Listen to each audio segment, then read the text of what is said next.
I'm Julie Hasson, founder and chief story collector of Chalk and Chances. I'm on a mission to find out what makes a lasting impact on students.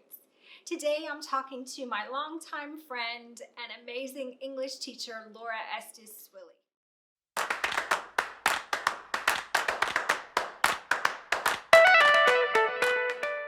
I am thrilled to introduce you to Laura Estes-Swilley. She's in her 19th year. She's taught every level of English, including creative writing and advanced placement literature.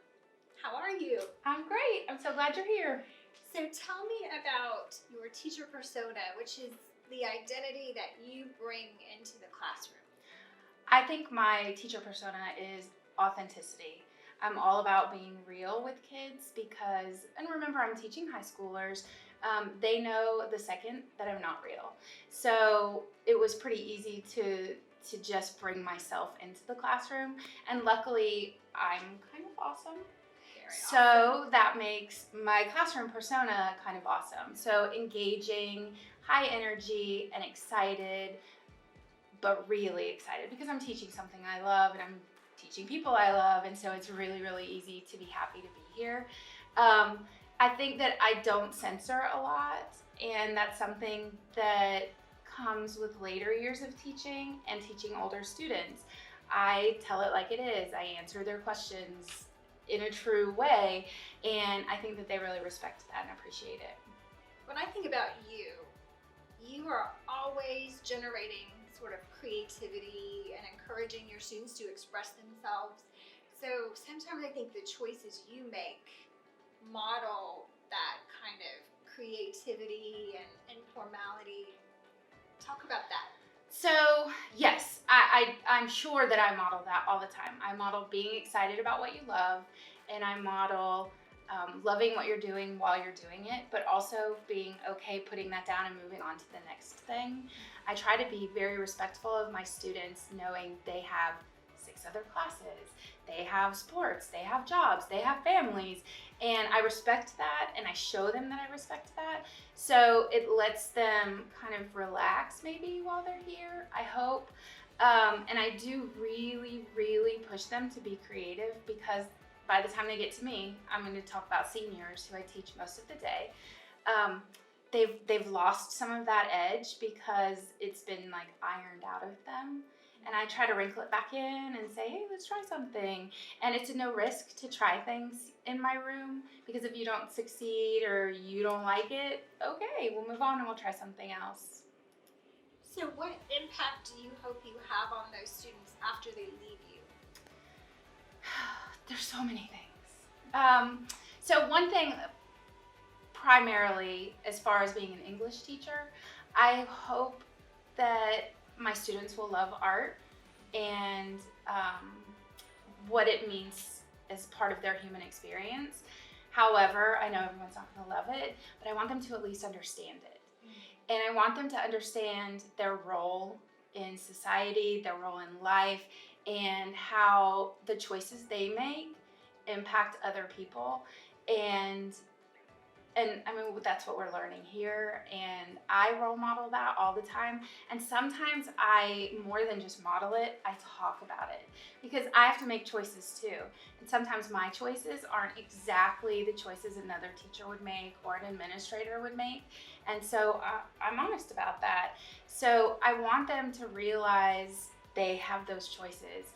They are in control and they can go out and make their own experience and hopefully understand their experience more fully because they understand literature, which is life.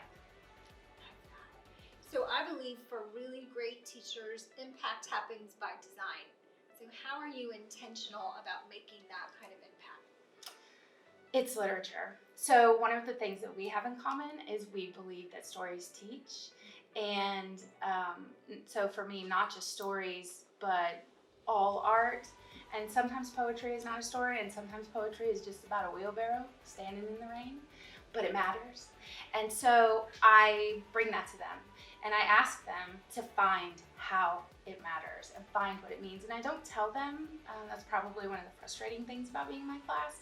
I don't tell them a lot. I let them find it because they're learning, and then they're stretching, and then they know how to do it when they go out into the world. And when we're doing something literary, sometimes it's really hard for kids to connect to my life because it's just a book. So we talk about how, oh, she was wearing a red dress in the book, and that probably means something. So what does it mean when someone you're going out on a date with getting dressed and they make those wardrobe choices too? Can we read that? Can we read into the things around us the same way we read into literature? And of course we can. And so I'm showing them that not just by giving them literature, but also by reminding them, hey, this is also life. And then also we do a lot of metacognitive conversation here. We talk about the process. We talk about the big picture and where we're headed and why we're headed there and what steps we need to take. And so I'm showing them we can break this down no matter what the task. Building those critical thinkers. I want critical thinking. So we as teachers are influenced by all the teachers we had growing up, especially those in the same discipline as what we teach. Was there a teacher who influenced the way you teach today? Yes, actually quite a few. We probably could make a whole list. And I was thinking about this. I do have an English teacher who really inspired me to be an English teacher, but I was also really thinking about sitting down with you today, and I was thinking about your mom, and she really taught me a lot. Oh, already I have feelings. Sweet. So she was my home ec teacher in, I don't know, maybe 8th grade, and then they opened our new high school, and she came with us to high school, and on a personal level, the value of having your best friend's mom at school is amazing.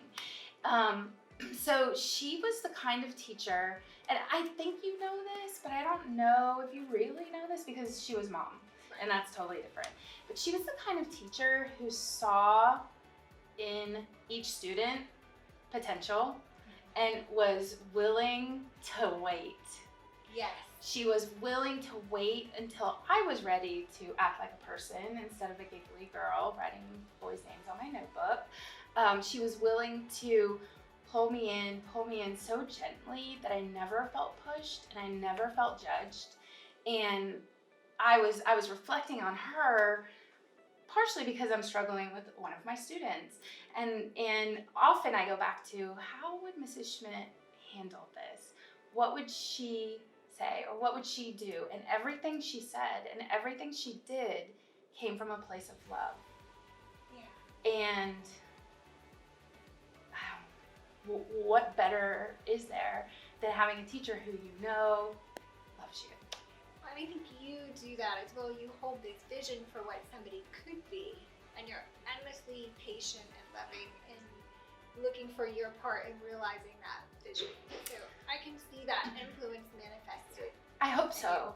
I try to, in addition to seeing my vision for a kid, engage them in telling me their vision. Because they're not the same. And they don't necessarily see themselves the way that I see them, and that's fine. I want to know their vision, and I also share my vision of everything they can be. And then I just am there to push and to catch and to move them along the way your mom did for me. Not just as a classroom teacher and not just as my best friend's mom, but you have to remember that when I was a brand new teacher doing my internship, I was at a school that your mom happened to be. She just wanted to be with you. She did, all my way through. And she was still nurturing me and still teaching me and still holding me up and buffeting me. And I was an adult and I was trying to learn how to be a teacher, and that's a very isolated time. And oh my gosh, my best friend's mom was there again for me. And so she's just always been there for me. And I think she taught me that. And I feel the same way about my students. I say to them all the time, once you're mine, you're mine. And I'm always here for you. And I think for some of them, they hear me and they believe me. And they put their hands back and say, hey, I need something. And I'm there. And I think that's a direct influence of your mom. And a beautiful message to send to students. Yes. Thank you. Thank you.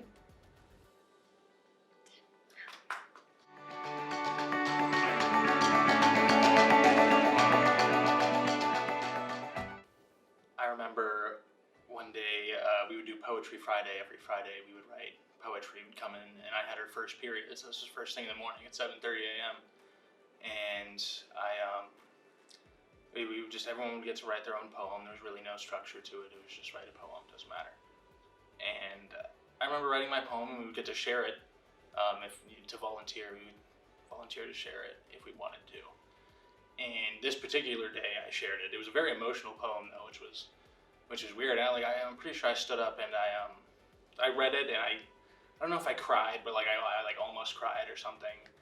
And I ended up talking to Miss Estes about it after the class or whatever. And just, I don't remember what she said exactly, but it was the way she made me feel about being open with my feelings and being vulnerable that made me feel like she knew something more about being a person than some other teachers did. And that was something I really connected with. There is not one single moment that I remember. I have a whole big picture view of Mrs. Estes and how she has had such a profound impact on my life.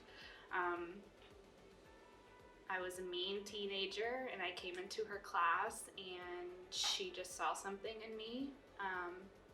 She had a lot of ways of being impactful on students to bloom with creativity or to shine in their writing, and that really wasn't me.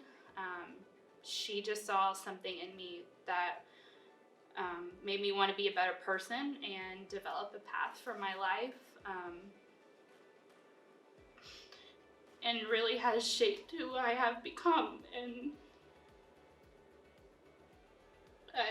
when I was in high school, I thought I was going to be a nurse, and I was pushed because my mom said that that's how you'll make a lot of money and that's how you'll be successful.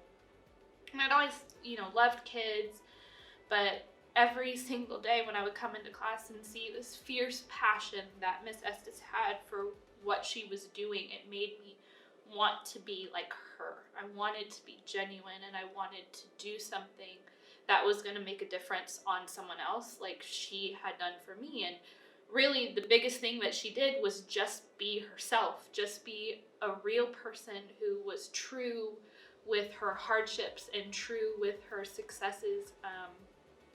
And she made me want to grow. And so now I am a 4th grade teacher, and I want to do the same thing for my kids. And the first thing I tell my kids at the beginning of the year is, I will always be honest with you, whether it's going to be hard or challenging or something that's easy, or if it's not beneficial, I will tell you. And they're in 4th grade, and I feel like that has been the greatest gift that I can give to my students, and it is directly from Mrs. Estes to me.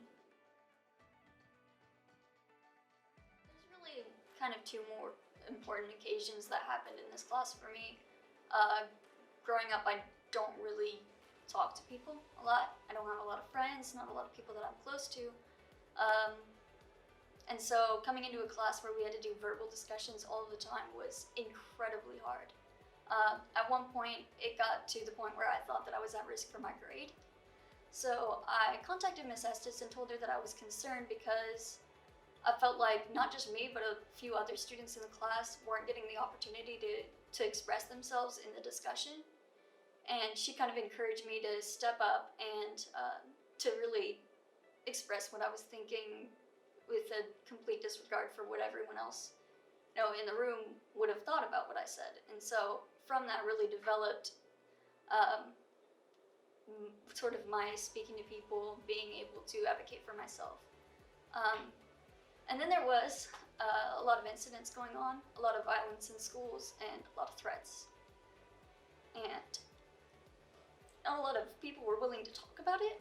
Just in schools, a lot of kids would joke about it and go around and talk about how scared they were and everything.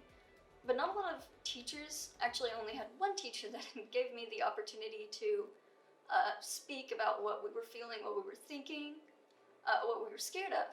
And that was Miss Estes. She gave us all the opportunity to talk about what was going on in a way that made sure that we all had our questions answered. and she always gave us that opportunity to have our questions answered in a real and genuine way, and I really appreciate that.